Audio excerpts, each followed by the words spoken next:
Selamat malam Yudhistira. Selamat malam. Selamat Ya, malam, silakan Kak. saudaraku. Ya silakan saudaraku. Halo, selamat malam. Kedengeran nggak? Iya, kedengaran. Kedengaran, kedengaran, kedengaran. Kedengaran, bagus Yudhistira, silahkan. Kedengeran nggak di sini? Kedengeran, oke, oke. Aku Kedengaran pernah dengar Yudhistira, ya monggo bahwa silakan. iya, ya, ya. Aku mau nanya. Katanya Yesus itu Raja Damai ya, benar? Iya, betul. Nah, aku pernah lihat ayat yang berkata, jangan kamu menyangka bahwa aku datang untuk membawa damai di atas bumi. Aku datang untuk membawa damai, melainkan pedang. Coba diartikan.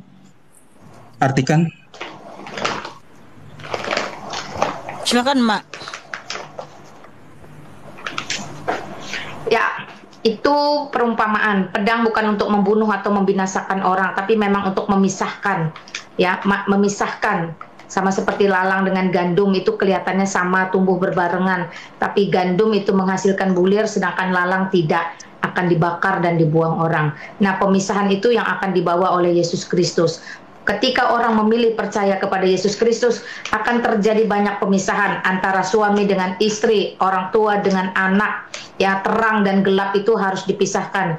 Jadi pemisahan terang dan gelap ini bukan berarti terjadi pembunuhan besar-besaran, bukan terjadi kekejian, kekerasan, tidak. Tetapi akan terlihat dengan jelas pedang itu memisahkan dalam arti banyak orang tua yang ditolak anak, banyak anak yang ditolak orang tua, banyak pasangan yang saling menolak hanya karena dia memilih untuk percaya kepada Yesus Kristus.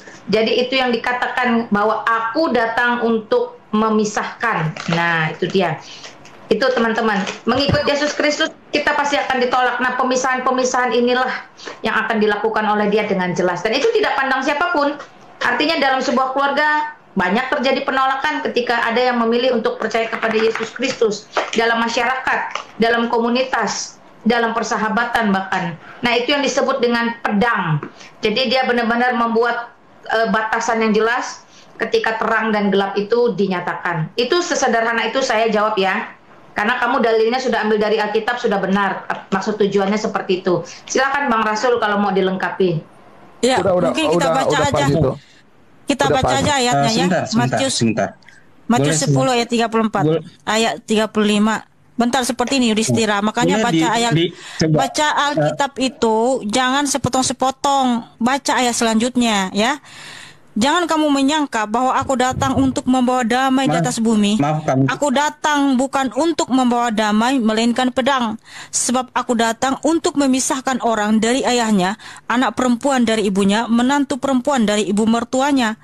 Dan musuh orang ialah orang-orang seisi rumahnya. Dan ini memang real. Kenapa? Kalau kita dengarkan banyak kesaksian, ya ada seorang perempuan itu di mana ya, lupa saya ya. Hari ini dia baca Alkitab.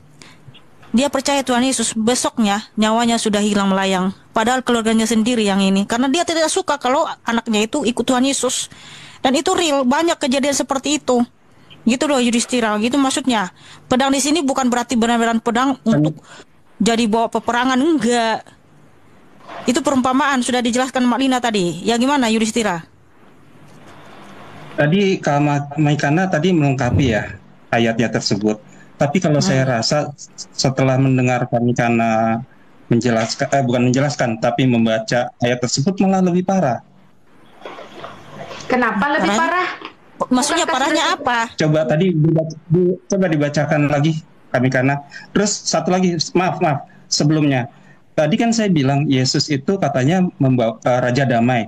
Sedangkan di awal aja jangan kamu menyangka bahwa aku datang untuk membawa damai di atas bumi. Berarti dia tidak membawa damai.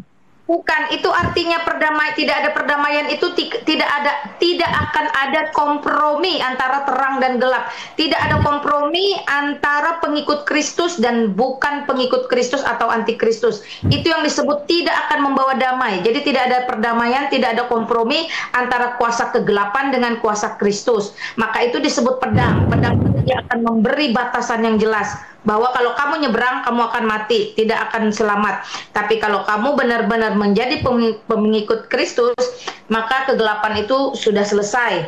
Nah, kejadian ini benar-benar terjadi. Perempuan, anak perempuan, orang tua dengan mantu, itu banyak banget. Itu realistis loh, itu realita loh, kenyataan loh, fakta loh. Banyak sekali seperti itu. Jadi bukan tentang peperangan, bukan tentang ekspansi terkait pengajaran agama, bukan. Pedang di sini maksudnya adalah pembatasan. Percaya saya, ikut saya, siapapun orangnya, entah anak, orang tua, menantu, pasangan, bla bla bla bla, selamat. Tidak percaya, binasa. Nah, itu yang disebut dengan pembatasan atau pedang. Jadi bukan tentang peperangan. Oke. Menurut Kak Lina kan pedang itu perumpamaan, oke ya. Yang saya masalahkan adalah dia bahwa Yesus itu Raja Damai. Sedangkan di sini tidak membawa damai ke ini. Tadi sudah jelas tadi Mak Lina, kedamaian di situ artinya tidak kompromi dengan dosa, dengan kegelapan gitu loh. Dia sudah pergi ke kegelapan, masa Tuhan Yesus masih kompromi lagi? Udahlah selamat-selamat aja gitu. Jadi harus ada juga pilihan dari kita. Nah, seperti itu Yudhistira, kamu lagian juga Yesus Kristus memang Raja Damai. Damai apa yang dia berikan? Dia mendamaikan segala dosa-dosa kita. Dia mendamaikan kita dengan Bapa yang Maha Kuasa. Karena kita sudah terpisah dari Allah itu sendiri. Tetapi melalui darahnya kita dipersatukan. Itulah yang didamaikan Tuhan Yesus. Ya. Dan betul siapa yang betul-betul tidak menyatakan bahwa dan betul sekali ya, real ini ya.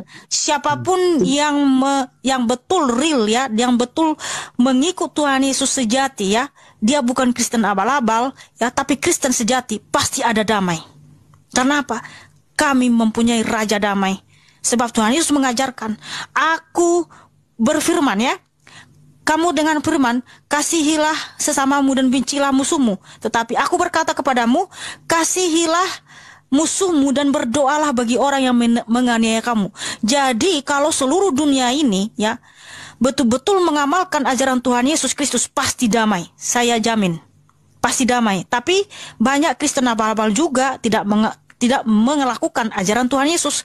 Tapi kalau dilakukan pasti damai ya. Karena Tuhan Yesus memang betul-betul Raja Damai. Karena dia pembawa damai. Karena dia mengajarkan kasih. Ya, seperti itu Yudhistira. Tapi tadi itu saya sudah dijelaskan sama Mbak Lina, itu tentang perumpamaan bahwa Tuhan Yesus tidak kompromi dengan kegelapan. Ya, seperti itu saudaraku. Terima kasih saudaraku Yudhistira ya.